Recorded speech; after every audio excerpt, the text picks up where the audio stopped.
Imaginemos por un momento que existiera un texto antiguo, uno que prometiera tener nada menos que la llave maestra para desvelar los misterios del universo. Pues bien, hoy vamos a sumergirnos precisamente en ese texto, el Kybalión, una obra que asegura contener la esencia de una sabiduría milenaria.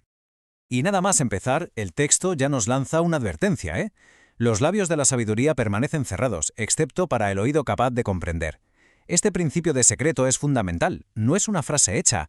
Durante siglos estas enseñanzas, las enseñanzas herméticas, se pasaron de los labios a los oídos, reservadas solo para aquellos que de verdad estaban preparados para entenderlas. Vale, pero ¿de dónde sale toda esta sabiduría secreta? Bueno, pues su origen nos remonta a una figura casi mítica, Hermes Trismegisto, conocido como el maestro de los maestros del antiguo Egipto.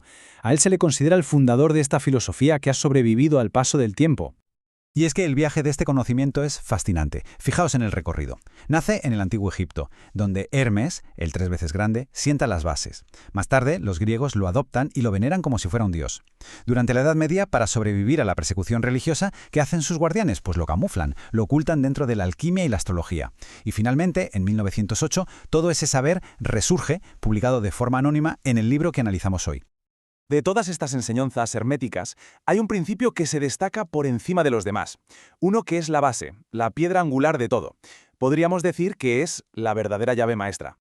Para entender esta llave, primero tenemos que familiarizarnos con el concepto del todo. Se describe como la realidad con mayúsculas, aquello que se esconde detrás de todo lo que vemos y percibimos. Ojo, no hablamos de un Dios personal, sino de algo más parecido a una mente infinita, universal y viva, de la que todo lo demás emana. Y por su propia naturaleza, es algo que no podemos llegar a conocer del todo. Y esto nos lleva de cabeza al primer principio hermético, el principio del mentalismo. La frase puede parecer simple, pero su profundidad es increíble. El todo es mente, el universo es mental. A ver, ¿qué quiere decir esto exactamente? Pues significa que todo nuestro universo, todo lo que consideramos real, es en esencia una creación mental, algo que está siendo sostenido en la mente del todo. La analogía que propone el libro es sencillamente brillante. De la misma forma que una persona puede crear mundos enteros en su imaginación, el todo crea universos dentro de la suya. Nosotros vivimos, nos movemos y existimos dentro de esa mente infinita. Muy bien. Si aceptamos que el universo es una creación mental, la siguiente pregunta es obvia. ¿Cómo funciona? ¿Cuáles son las reglas? Pues el Kybalión lo desglosa todo en 7 principios herméticos, que vendrían a ser algo así como el sistema operativo de nuestra realidad. Aquí los tenemos. Son 7, y según el Kybalión lo rigen absolutamente todo. Mentalismo, correspondencia, vibración, polaridad, ritmo, causa y efecto, y género. Cada uno es una ley, una pieza del puzzle que cuando la entendemos nos ayuda a comprender un aspecto distinto de la existencia. Vamos a fijarnos en uno para entenderlo mejor. El principio de polaridad.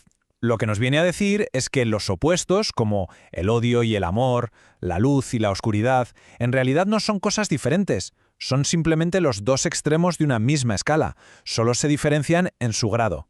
Pensemos en el calor y el frío. ¿Son dos fenómenos distintos? No, para nada. Son solo diferentes niveles en la misma escala de temperatura. Y lo interesante es que estos principios no funcionan por separado, actúan en conjunto, todos a la vez. El de correspondencia nos enseña que los mismos patrones se repiten a todas las escalas. El de vibración, que nada está quieto, que todo se mueve. El ritmo describe esos ciclos de la vida, como las mareas. Causa y efecto nos recuerda que nada es casual, que el azar es solo un nombre que le damos a una ley que no entendemos. Y finalmente el de género explica que toda creación surge de la interacción de energías masculinas y femeninas.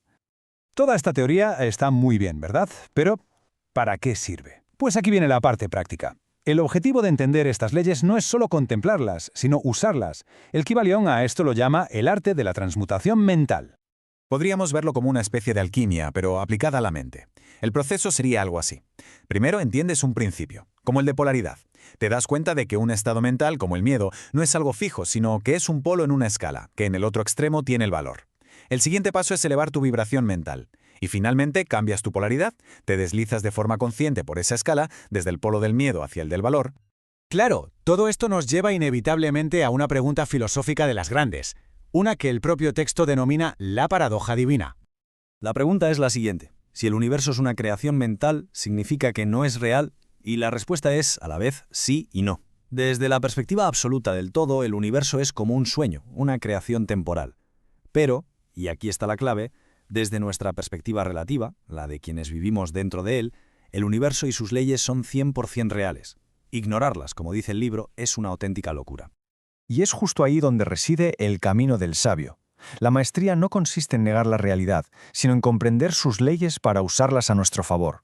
Como dice la cita, el sabio emplea la ley contra las leyes, las superiores contra las inferiores, y de esta manera triunfa. No se trata de romper las reglas, sino de usar unas reglas superiores para trascender las inferiores.